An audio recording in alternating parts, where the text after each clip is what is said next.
There is a moment most people never talk about, not because it doesn't happen, but because admitting it feels like failure. It's that quiet Sunday afternoon when you look at your life and feel this strange, hollow distance between who you are and who you thought you'd become by now. The job that pays the bills but drains something essential from you. The relationships that feel more like habits than choices.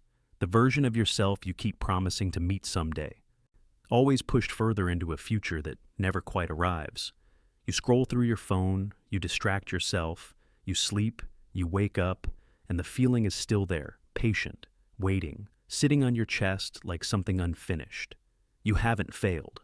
You've just been carrying a version of yourself that was built for a world you no longer live in, and no one ever told you that letting it die was not only acceptable, it was necessary. What if the life you're desperately trying to protect is actually the very thing destroying you? That is not a dramatic question.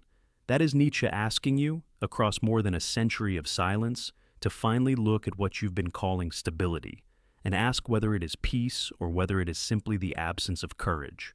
Most people confuse the two their entire lives, and the cost is enormous, not in money, not in status, but in the slow erosion of aliveness that happens when a human being spends decade after decade maintaining a self that no longer fits. Nietzsche understood something that modern psychology is only beginning to confirm. The self is not a fixed object. It is a process, and processes that stop moving do not rest. They decay.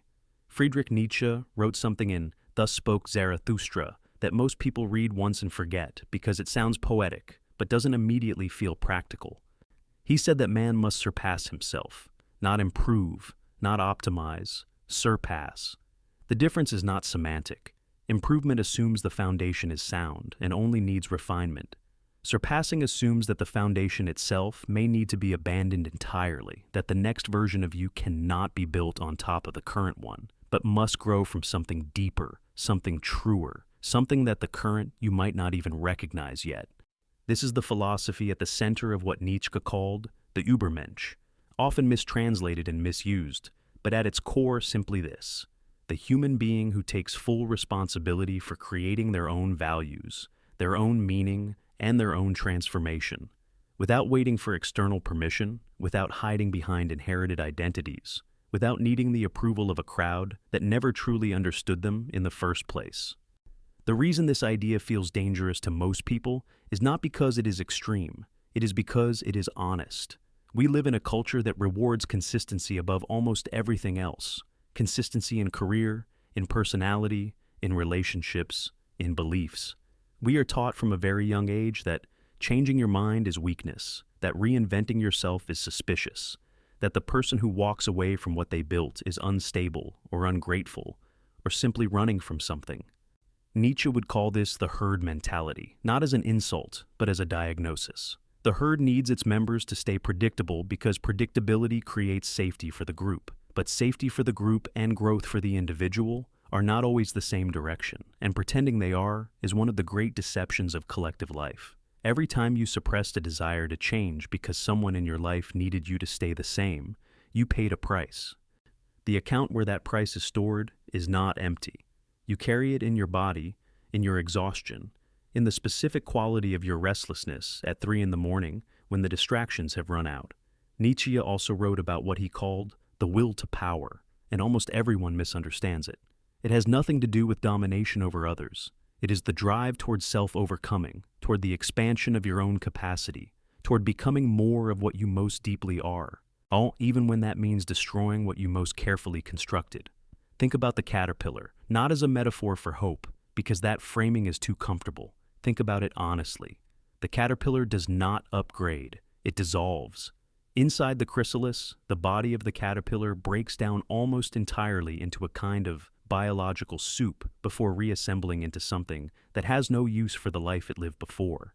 It cannot crawl back out as a caterpillar. The old form is gone. This is not a soft process. It is a violent one. Quiet on the outside, total on the inside. Nietzsche would say that real reinvention is always like this. The version of you that emerges on the other side cannot be understood by the version that went in, because the frameworks for understanding have themselves been replaced. Here is where the philosophy meets the pavement of your actual life. Think about one thing you've been doing for years that you genuinely no longer believe in. Not something you dislike, but something you've stopped believing is true, or meaningful, or yours. Maybe it's a career path you chose at 22 to satisfy someone else's vision of what a good life looks like. Maybe it's a way of relating to people that protected you once but now keeps everyone at arm's length. Maybe it's a story you tell yourself about your own limitations. A story so old and so practiced that it has started to feel like biology when it is really just a very long habit. Nietzsche would not ask you to fix these things. He would ask you to question whether they were ever truly yours at all, or whether you simply inherited them from a culture, a family, a fear, and then spent years defending the inheritance without examining its value. If any of this is touching something you've been carrying quietly for a long time, I want to ask you something directly. Have you ever felt like you've outgrown a version of your life, but didn't know how to leave it without destroying everything you'd built? Like, you could see who you were becoming, but couldn't find the door between who you are and who you need to be. If that resonates, drop a comment below and write exactly this. I am ready to surpass myself. Not because it's a ritual, but because saying it out loud, even in a comment section, there is a small act of honesty in a world that constantly rewards pretending. And if someone else reads your comment tonight and feels less alone in their own quiet dissolution, then your words will have done something that most conversations never manage to do. This is what Nietzsche meant when he said that the greatest gift one human can give another is not comfort, but truth offered with courage. Now here is where it gets deeper, and where most people who have read a little Nietzsche still miss something essential. The concept of eternal recurrence is often presented as a thought experiment about time. Nietzsche asks, what if you had to live your life exactly as it is, with every joy and every humiliation, every choice and every consequence, repeated infinitely, forever, with no variation and no escape? Most people receive this as a kind of horror story. But Nietzsche intended it as the highest possible standard of self-evaluation. The question is not whether the idea is literally true. The question is what it reveals about how you are actually living. If the thought of repeating your current life forever fills you with dread, that dread is data. It is your own inner knowing, speaking in the only language that cannot be rationalized away. Conversely, if you can imagine living your life again and feel not despair, but something closer to a fierce and clear-eyed yes, then you have found what Nietzsche called amor fati, love of fate, not passive acceptance, but active embrace, the decision to want your life exactly as it is, while simultaneously demanding that it become more than it has been. This is the paradox that makes Nietzsche's philosophy both terrifying and liberating at the same time. He is not asking you to be satisfied with what you have. He is asking you to love the process of your own becoming so completely that even the painful parts, especially the painful parts, become something you would choose again, if given the chance. This sounds impossible until you understand what it requires, and what it requires is not positivity. It is honesty so radical and so sustained that it burns away every comfortable lie you've been telling yourself about why your life looks the way it does. The person who has achieved amor fati is not someone who has been spared suffering. They are someone who has looked at their suffering with open eyes and decided that it was the exact material necessary to build what they were always meant to become. The yearly destruction Nietzsche invites is not chaos for its own sake. It is the disciplined practice of asking, once a year at minimum, which parts of your identity are still alive, and which parts are simply the preserved remains of decisions made by a version of you that no longer exists. The self you carried into this year is not the self that needs to carry you into the next one. Some of your values have earned their place through genuine reflection and lived experience, and those you keep. But some of them are simply the sediment of fear, of social pressure, acts of choices made in survival mode that you never revisited once the crisis passed.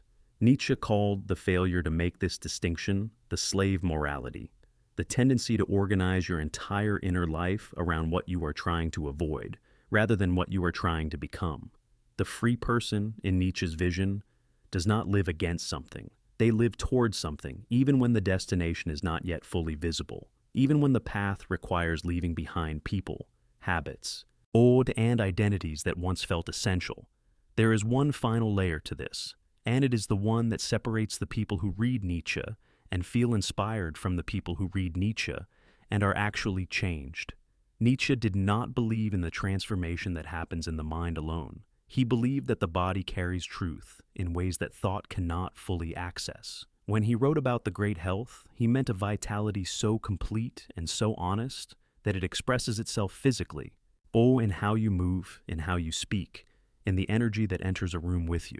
The person who has genuinely surpassed themselves is not someone who thinks differently. They are someone who is physically different, who inhabits their own life with a different quality of presence, who can no longer pretend to be the old version even when the world around them demands it.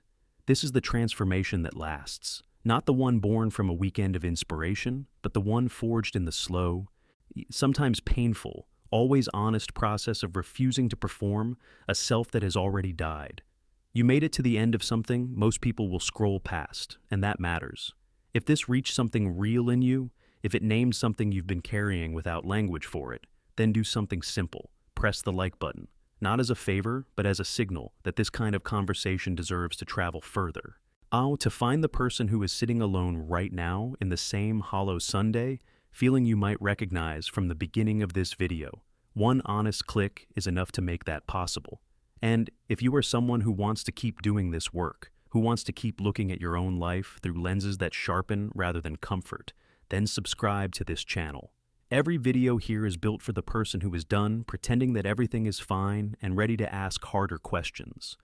Not to suffer more, but to live with more intention, more clarity, and more of the specific aliveness that only comes when you stop maintaining a self that no longer serves you and begin, slowly and seriously, to build the one that does.